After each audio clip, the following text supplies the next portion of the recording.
Hello everyone, my name is Ellie. I'm warning you at the very beginning that all the names I used are fake.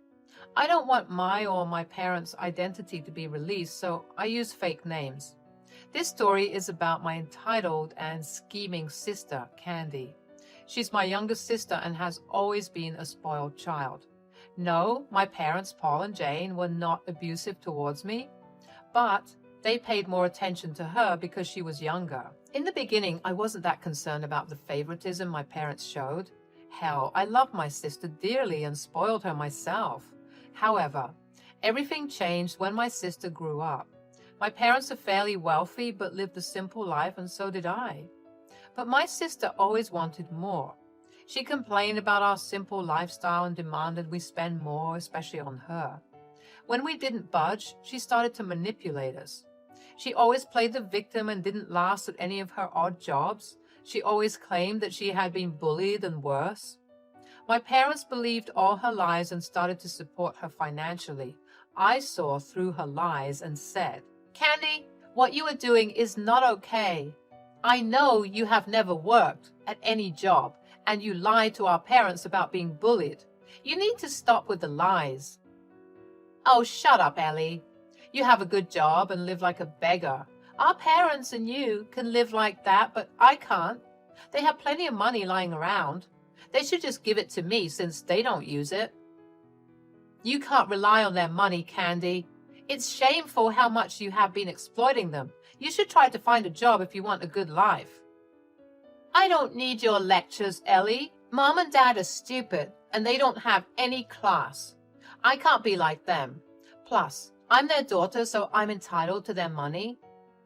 Candy's logic had always put me off. Still, I didn't want to expose her to our parents.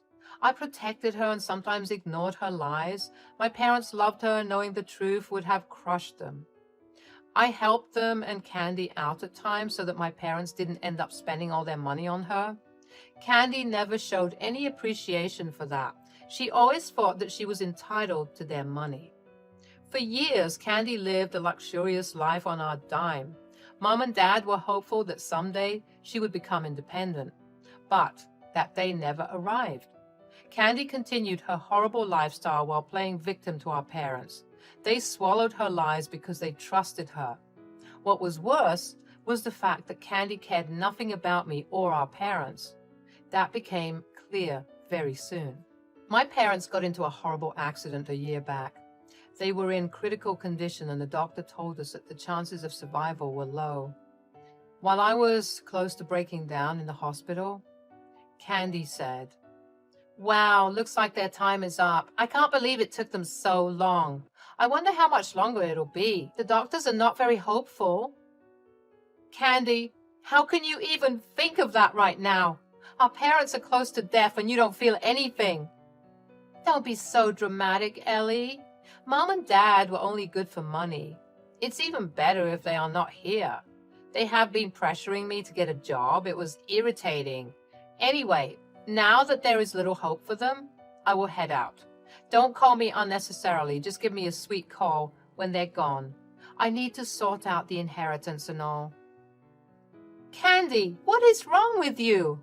Don't you want our parents to live? How can you even think of inheritance right now?" "I have no use being here, sister.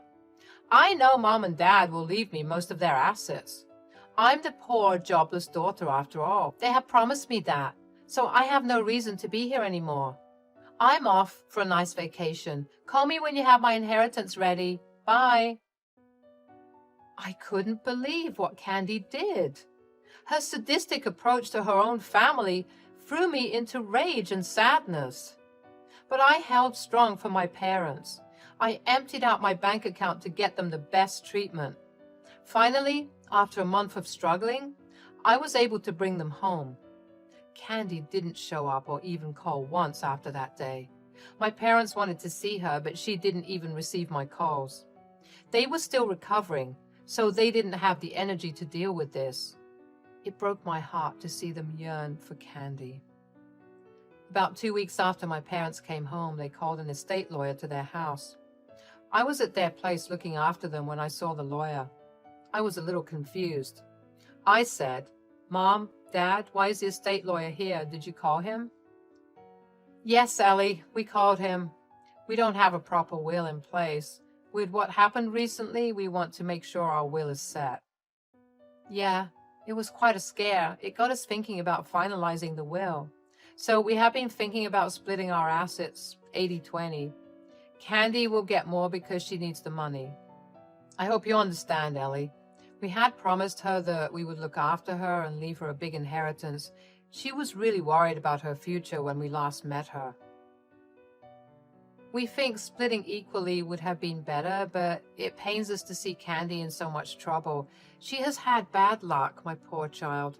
You're pretty set with your finances and won't miss the money. Hearing that made my blood run cold. I wasn't interested in my parents' money. Hell, I already told you guys how I gave them money to bail my sister out of debt. What shocked me the most was the fact that Candy had been putting ideas into their head for a long time. She planned exactly how she could get our parents to give her most of the inheritance. My loving parents bought her crocodile tears and were about to give away their hard-earned money to a selfish idiot. I knew that I needed to say something. After years of putting up with my parents being exploited, I just couldn't take it anymore. I decided then and there that I would end Candy's game. I needed to do this for my parents. They didn't deserve to be deceived like this. I said, Mom, Dad, I think you should reconsider your decision. I don't think you should just hand over Candy so much of your assets. Why, Ellie? What's wrong with our decision? I know that we are not splitting the assets 50-50, but I'm sure you understand why. Poor Candy has had a hard life, Ellie. She needs our help more. You have always been the daughter who made us proud with her achievements. You even have a comfortable life. Candy simply needs the money more than you. Mom, Dad, you have it all wrong here.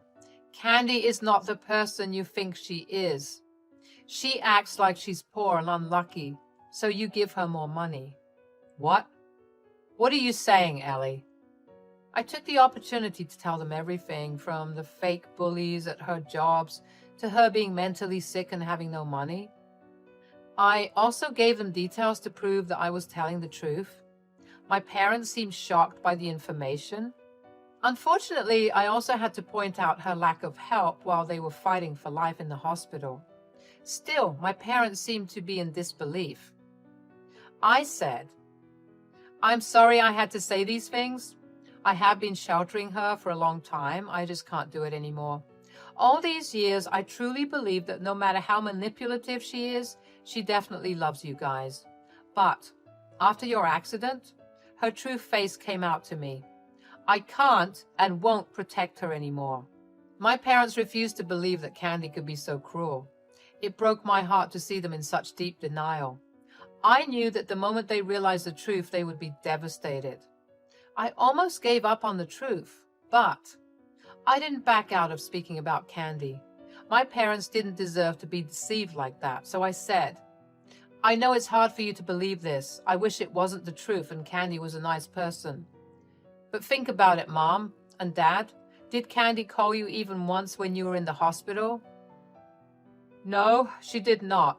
But what if she was busy looking for a job? She had promised that she would find a job and better herself. Maybe she was just struggling and desperate to find a job, so she didn't get the time to contact us. I don't think that's true, Paul. I looked up her social media yesterday. She's having a beach vacation 2 states over. I guess Ellie is not far from the truth. Look, I don't want to ruin my sister's reputation, but what she did recently pushed me over the edge. I don't want you two to waste your money on someone who doesn't deserve it. I would rather you give it away to charity. If you are still unsure about everything, why don't I just call Candy and clear it out for you? My parents agreed for me to call Candy and see her reaction. They desperately wanted Candy to ask me about their health. I was in pain from how hopeful and vulnerable they looked.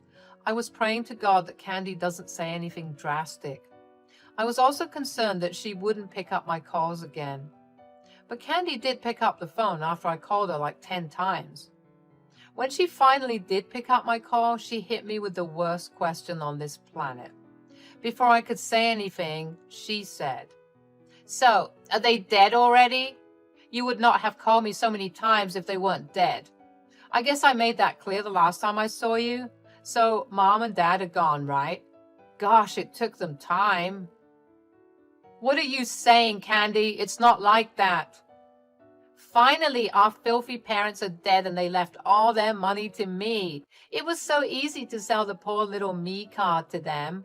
They have always been weak towards me, and I always knew the right things to say to make them give me money.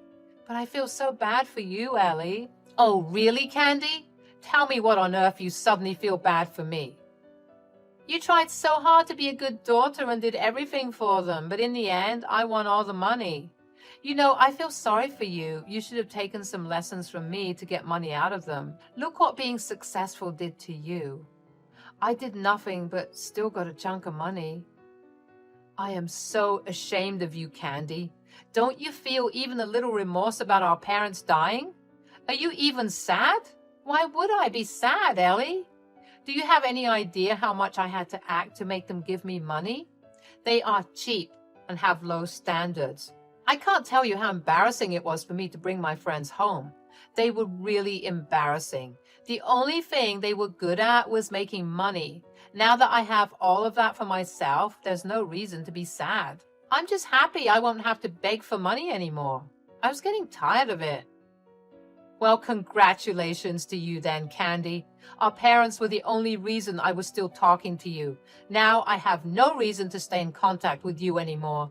As for the money, you can keep it. I never ran after it anyway." "I don't care if you don't stay in contact with me, Ellen. Just know this. I won't be responsible for the funeral or anything. It's a waste of my money. Since you want to be a generous daughter, you can handle it yourself." Candy said that and went on laughing about it. My parents were horrified at what she said. To be honest, I didn't know that she would be so cold about the news I gave her. I was shocked to see her reaction as well. As for my parents, their horror soon turned to anger, which was clear on their faces. This time, I took the opportunity to tell Candy how wrong she was. I said, "You really do have everything planned, don't you? So quickly you assumed that our parents had died. Well, let me tell you this, Candy. They are very well and sitting right next to me. In fact, they have heard the entire conversation." "You are lying, Ellie. Mom and Dad were in terrible condition after the accident. There's no way they recovered from that so fast. Hell, even the doctor said that there was no hope." "The doctor said that there is little hope, Candy. You heard that one line and flew away to celebrate your impending inheritance. Not once did you check up on them to see if they have recovered. How would you know they are alive?" "This is nonsense, Ellie. I'm sure this is some scheme of yours to take away from my inheritance. You must be jealous because our parents left everything to me." This is when my dad and mother decided to pounce on Candy. They were mad and ready to erupt. I could tell that Candy had truly broken their trust. While they were very loving parents, they were equally strict and did not take disrespect from people. They said, "Me and Jane are both alive and well, Candy. Thanks for letting us know what you think of us." "What? Dad, are you okay? Oh my God, I'm so glad you're fine. I was dying from worry and pain. Is Mom okay?" "Do you want to know if I'm alive?" "Yes, Jane, I am alive and fine. It must be a sad blow to you, isn't it? And no, you are clearly not glad that we are alive." "Mom, what are you saying? Of course I'm glad that my parents are well. This is all I always wanted." "No, Candy. You clearly didn't want us to live. You never visited us or tried to meet us at the hospital. Hell, I even saw you reject Ellie's calls when she reached out to you. Now that you finally picked up, you immediately assumed we were dead. And you seemed very delighted by the idea of us dying. I mean, who wouldn't want their filthy parents to die, right, Candy?"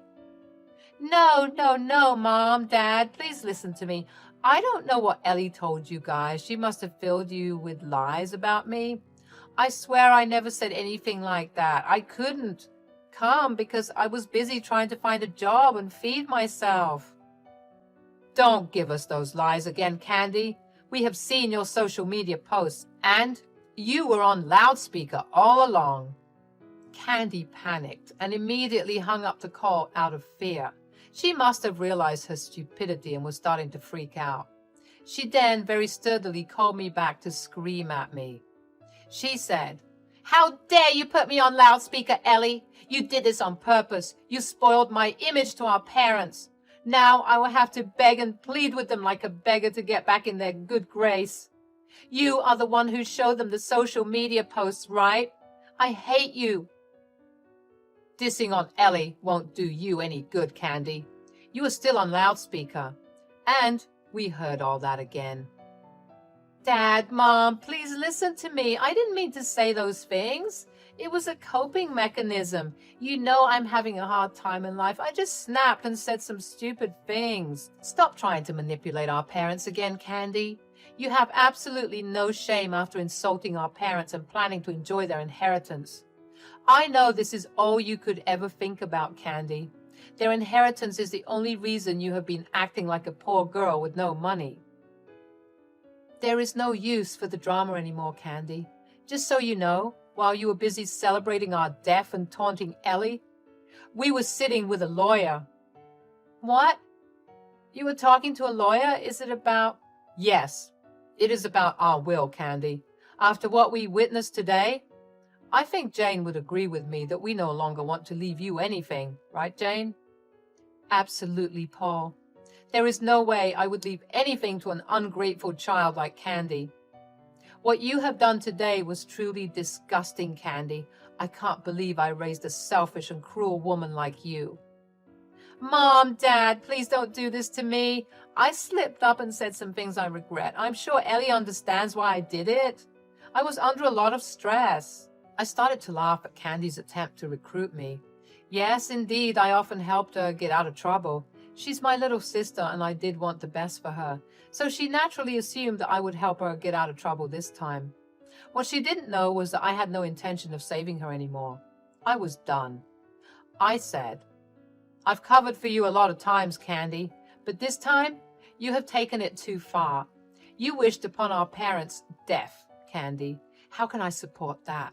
You said nasty things to me as well. I will never forgive you for this.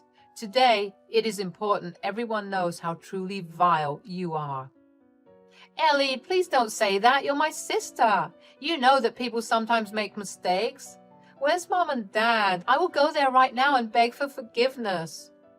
"There is no need for that anymore, Candy.